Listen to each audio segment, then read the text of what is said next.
حضرت حنزلہ کا معاملہ کون نہیں جانتا؟ شادی ہوئی، بیوی گھر میں آئی، پہلی رات ہے، شب زفاف بھی منا لی اور اعلان ہو جاتا ہے کہ آخری آواز ہے، آخری ندا ہے۔ اس آواز کے بعد اب کوئی بھی آدمی اپنے گھر میں نہیں بیٹھ سکتا ہے، اپنے گھر میں نہیں رک سکتا ہے۔ حضرت حنزلہ نے فوراً اپنا گھوڑا کھولا اور جہاد کے لیے نکل گئے۔ ان کی بیوی پیچھے سے کہتی ہے میں تمہیں جہاد میں جانے سے نہیں روک رہی ہوں، لیکن اے حنزلہ ابھی تو تم نے مجھ سے ہم بستری کی ہے، ابھی تو شب زفاف بنائی ہے، غسل تو کر لو، غسل تو کرتے جاؤ، غسل تو کرتے جاؤ۔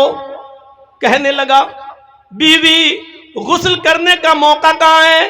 قاصد کی آواز نہیں سنی، دعوت دینے والے نے دعوت دی، اب کسی کو ایک لمحہ بھی گھر میں رکنے کی پرمیشن نہیں ہے۔ یہ آخری آواز ہے، اس آواز کو سن کر جو نہیں نکلا وہ قیامت کے دن اللہ کو جواب دے گا۔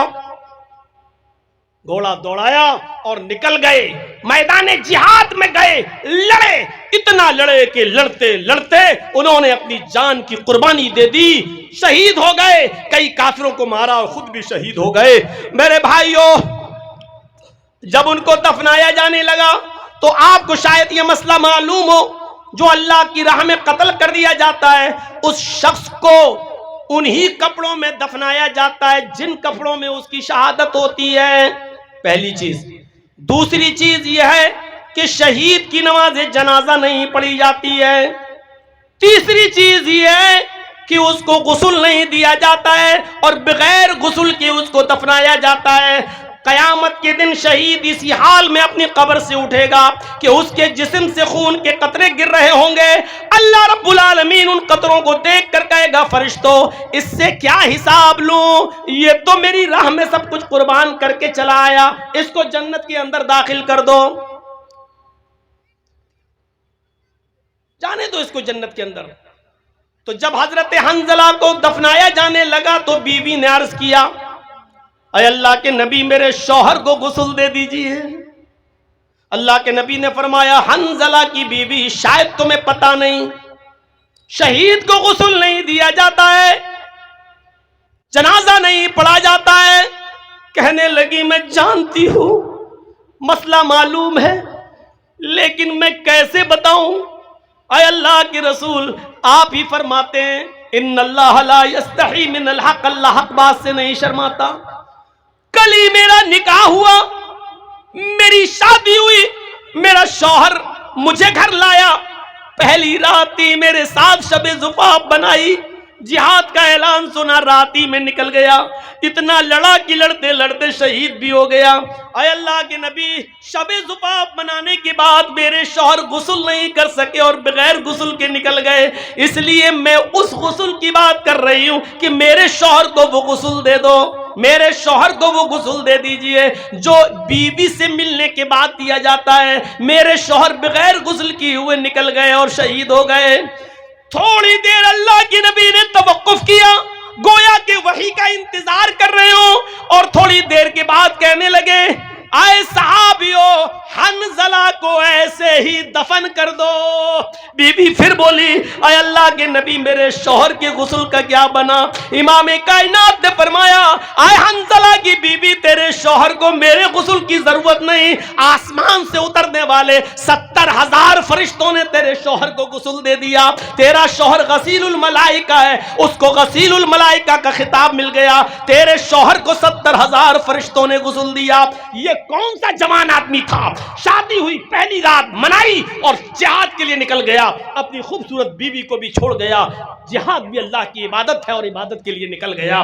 وَشَابٌ نَشَأَ فِي عِبَادَةِ رَبِّهِ، دوسرا وہ جوان آدمی عرش کے سائے میں ہوگا جو اپنے رب کی ہر وقت عبادت میں لگا ہوا ہے۔ یہاں صحیح سے بیٹھ کر جلسہ نہیں سن سکتے، عبادت کریں گے اللہ کی۔ 15 سال تو وہ ہو گئے جو یہاں آئے تھے پہلے، ورنہ اور 10 سال میرے جوڑ لو جو پہلے سے آ رہے ہیں۔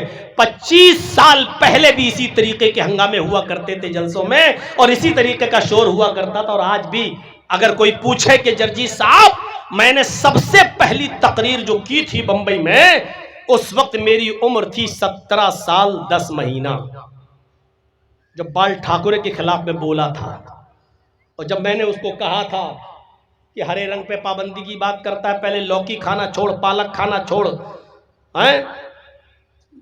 اور ہرا دھنیا ہری مرچیں کھانا چھوڑ، اور لال رنگ سے پیار ہے تو وہی کھاؤ جو ہم لوگ کھاتے ہیں۔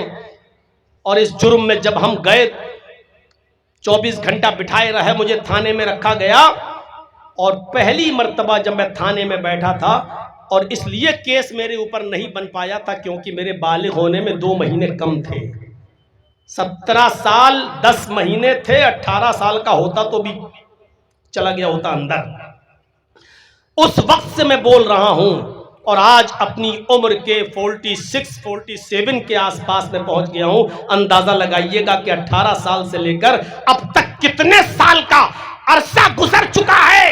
اس عرصے کے بارے میں کوئی پوچھے کہ جرجی صاحب اس دور سے اب تک تحقیق کر رہے ہو، آپ جلسوں میں کتنا فرق دیکھ رہے ہو، جلسوں میں کتنی تمیز اور کتنا سلیقہ اور کتنی تہذیب دیکھ رہے ہو، جلسوں میں کتنا فرق پڑا ہے اور جلسوں میں کیا سدھار آیا ہے، آپ کتنے نمبر دینا چاہتے ہو؟ تو جرجیس دے گا 100 میں 0۔ اتنے سال پہلے جس طرح کی بدتمیزی آپ کرتے تھے وہ آج بھی کرتے ہو، اس سے پہلے جو بدعقلی تھی وہ آج بھی ہے، اس سے پہلے جو بدتمیزی تھی وہ آج بھی ہے، اس سے پہلے جلسوں کا جو عدم احترام آپ کے دلوں میں تھا وہ آج بھی ہے، اس سے پہلے جلسوں کی جو نوعیت آپ کے ذہنوں میں تھی وہ آج بھی ہے۔ کوئی تبدیلی نہیں آئی ہے، قد تھوڑا سا بڑا ہو گیا ہے، فرق صرف اتنا ہے کہ پہلے جوان تھے اب 4 بچوں کے باپ بن گئے ہو، بس اس سے زیادہ کوئی فرق نہیں آیا ہے۔ ہمارے سماج میں، ہماری سوسائٹی میں، ہمارے علاقے میں اور ہماری بستیوں میں برا لگے تو لگتا رہے، مت بلائیے گا، کوئی فرق نہیں پڑتا، فرق کچھ نہیں پڑا ہے، نہ جہیز میں فرق، نہ شادیوں میں فرق، نہ جہیز کی ڈیمانڈ میں فرق، نہ لین دین میں فرق، میرے بھائیوں کوئی فرق نہیں پڑا ہے۔ فرق صرف اتنا پڑا ہے کہ پہلے مسجدیں کچھ جھونپڑیوں کی ہوا کرتی تھیں، اب تھوڑا سا اے سی لگنے لگی ہے، پنکھے لگنے لگے ہیں، اسٹینڈری آ گئی ہے، بس اب لوگ مسجد بنانے کا تو بہت بڑا ثواب سمجھتے ہیں لیکن مسجدوں کو بھرنا جرم سمجھ رہے ہیں، وہ نہیں جاتے۔ مسجد تو بنا لی شب بھر میں ایمان کی حرارت والوں نے، من اپنا پرانا پاپی رہا، برسوں میں نمازی بن نہ سکے۔ کوئی فرق نہیں پڑا ہے ہمارے اس سماج میں، اس سوسائٹی میں۔ وَشَابٌ نَشَأَ فِي عِبَادَةِ رَبِّهِ، چلیے دوسرا 7 تک جائیں گے تو فجر یہی ہو جائے گی۔ تیسری چیز دیکھیے، وَرَجُلٌ قَلْبُهُ مُعَلَّقٌ فِي الْمَسَاجِدِ۔ 7 چیزیں ہیں، 2 چیزیں بتا چکا ہوں، اور اب میں کسی کو کھڑا کر کے ان 7 چیزوں کو پوچھوں گا، دیکھیں کتنی غور سے سن رہا ہے وہ میری تقریر۔ 7 چیزیں جو بتائی تھی نا، اور جس کا سر جھکا ہوگا اسی کو پہلے کھڑا کروں گا۔ یاد رکھیے 7 چیزیں پہلے پھر سن لو۔ پہلی چیز عدل و انصاف کرنے والا، دوسری چیز نوجوان، لاسٹ میں پوچھوں گا کسی کو کھڑا کر کے۔ ابھی 2 چیزیں بتا دیں، وہ نوجوان جو اپنے رب کی عبادت میں لگا ہوا ہے۔ اب تیسری چیز پہ آئیے، وَرَجُلٌ قَلْبُهُ مُعَلَّقٌ فِي الْمَسَاجِدِ، وَرَجُلٌ قَلْبُهُ مُعَلَّقٌ فِي الْمَسَاجِدِ۔ تیسرا وہ آدمی اللہ کے عرش کے سائے میں ہوگا جس کا دل نماز کی طرف لٹکا ہوا ہے۔ اس طرح کیوں بیٹھے ہو؟ ارے بیٹھ جاؤ، چپل اتار کے اس کے اوپر بیٹھ جاؤ، تم تو ایسے بیٹھے ہو لگ رہا ہے جیسے یہاں لیٹرین کر رہے ہو۔ ہاں اس پہ ایسے بیٹھ جاؤ۔ رجل قلبہ معلق فی المساجد، تیسرا وہ آدمی عرش کے سائے میں ہوگا جس کا دل مسجد کی طرف لٹکا ہوا ہے، اٹکا ہوا مسجد۔ سمجھ رہے ہیں مطلب؟ جب ظہر کی نماز پڑھ کے آیا، کھیتی باڑی کر رہا ہے، کچھ کام کر رہا ہے، بار بار گھڑی دیکھ رہا، ہاں ابھی عصر میں ٹائم ہے، پھر کام کر رہا ہے، پھر بار بار کبھی سورج کی طرف دیکھتا، دیکھیں عصر کا وقت ہوا کہ نہیں ہوا ہے، اور جیسے ہی عصر کا وقت ہوا فوراً مسجد میں عصر پڑھ کے آیا، کام کب میں لگ گیا، بار بار دیکھ رہا مغرب تو نہیں ہو رہی، مغرب تو نہیں ہو رہی ہے، اور جیسے ہی مغرب کا وقت ہوا مسجد میں مغرب پڑھ کے آیا، کھانا کھانے بیٹھا گھر پہ، بار بار گھڑی دیکھ رہا اور مسجد کی فکر لگی ہوئی، عشاء کا وقت تو نہیں ہوا، اور جیسے ہی عشاء کی نماز پڑھ کے مسجد میں آیا سو گیا۔ رات میں کئی بار اٹھتا ہے، گھڑی دیکھتا کہیں فجر تو نہیں ہو گئی ہے، پھر سوتا ہے، پھر چونکتی ہے اس کی نیند، پھر گھڑی دیکھتا فجر تو نہیں ہو گئی ہے، اور اس کا دماغ مسجد کی طرف، اس کا دل مسجد کی طرف لٹکا ہوا ہے۔ ایسا شخص قیامت کے دن عرش کے سائے میں ہوگا جس کا دل مسجد ہی میں لگا ہوا ہے۔ اس کا یہ مطلب نہیں کہ کام دھندا چھوڑ دو، بس وقت کا خیال رکھو۔